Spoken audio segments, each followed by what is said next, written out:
Or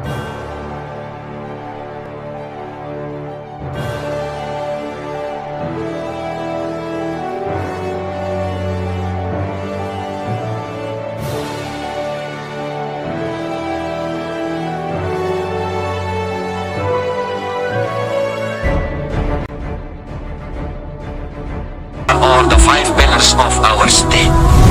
Pancasila five sila is principle. These five pillars do not spring directly from either the Communist Manifesto nor the Declaration of Independence. Indeed, they are ideas and ideals which have, perhaps for centuries,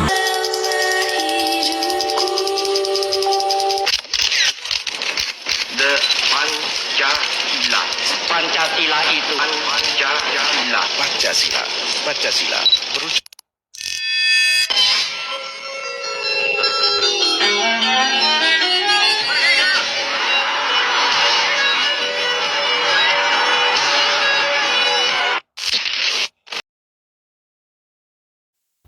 Tugas 1. Matkul Pancasila. Proses lahirnya Pancasila. Identitas: nama Zurtikawati, NIM 8600888721, Prodi S1 PGSD UPJJ UT Palembang. Pendahuluan. Di video ini saya akan menjelaskan mengenai proses lahirnya Pancasila, nilai-nilai yang terkandung dan tentunya relevansinya bagi generasi muda. Sejarah lahirnya Pancasila. Pancasila berasal dari kata panca atau lima dan sila atau dasar atau prinsip, merupakan dasar negara Indonesia yang menjadi pedoman dalam kehidupan berbangsa dan bernegara. Ditetapkan pada 18 Agustus 1945 bersamaan dengan pengesahan Undang-Undang Dasar 1945, berawal dari sidang BPUPKI dari 29 Mei sampai 1 Juni 1945. Tokoh penting Insinyur Soekarno, Muhammad Yamin, dan Supomo. Pada 1 Juni 1945, Soekarno menyampaikan pidato tentang dasar negara Pancasila disahkan menjadi dasar negara pada 18 Agustus 1945 oleh PPKI. Proses dan penetapan Pancasila sebagai dasar negara melibatkan 3 badan penting dan melalui beberapa tahapan krusial, yaitu BPUPKI, Piagam Jakarta, dan PPKI. BPUPKI. Proses dimulai dengan sidang pertama BPUPKI yang berlangsung dari 29 Mei hingga 1 Juni 1945. Tujuan sidang ini adalah merumuskan dasar negara Indonesia merdeka. BPUPKI bertugas menyelidiki dan menyusun dasar negara bagi Indonesia merdeka. Sidang pertama pun dibuka pada tanggal 28 Mei 1945, kemudian pembahasan dilakukan keesokan harinya pada tanggal 29 Mei 1945 yang memiliki tema yaitu dasar-dasar negara. Sidang tersebut membahas serta merancang calon dasar negara dari Indonesia yang baru akan merdeka saat itu. Ada 3 orang yang mengemukakan pendapatnya di sidang pertama BPUPKI tersebut mengenai dasar negara Indonesia.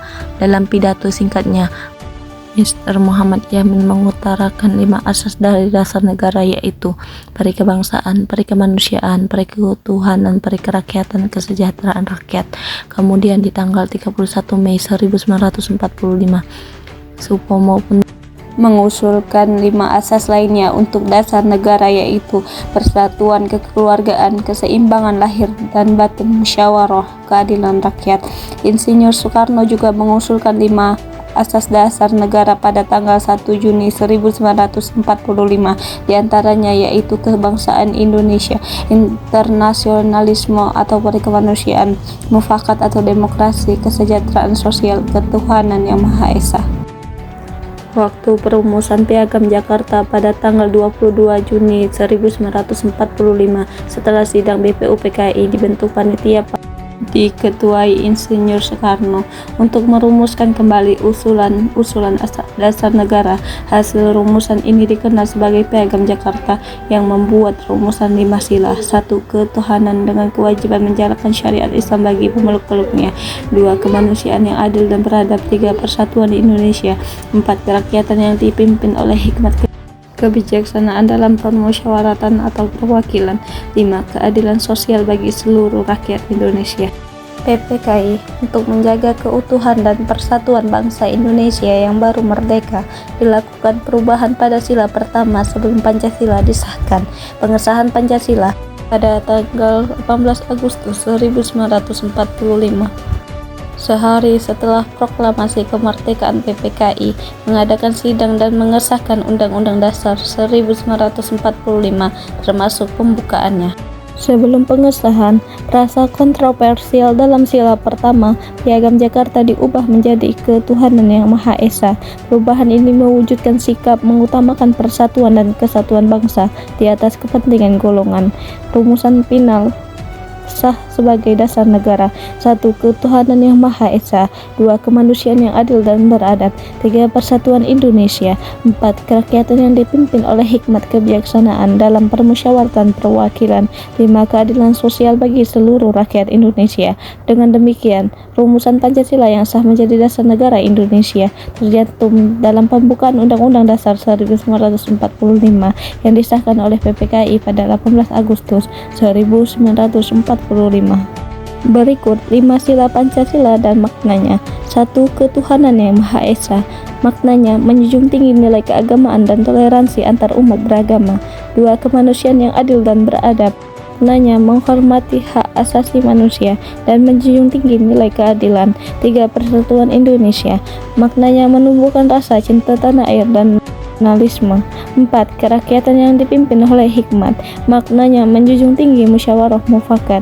5. Keadilan sosial bagi seluruh rakyat Indonesia. Pemerataan kesejahteraan dan keadilan untuk semua warga. Relevansi bagi anak muda menjadi pedoman moral di era digital, membangun semangat toleransi dan persatuan, menumbuhkan rasa nasionalisme dan cinta tanah air, mendorong sikap demokratis, menjadi landasan karakter generasi emas Indonesia.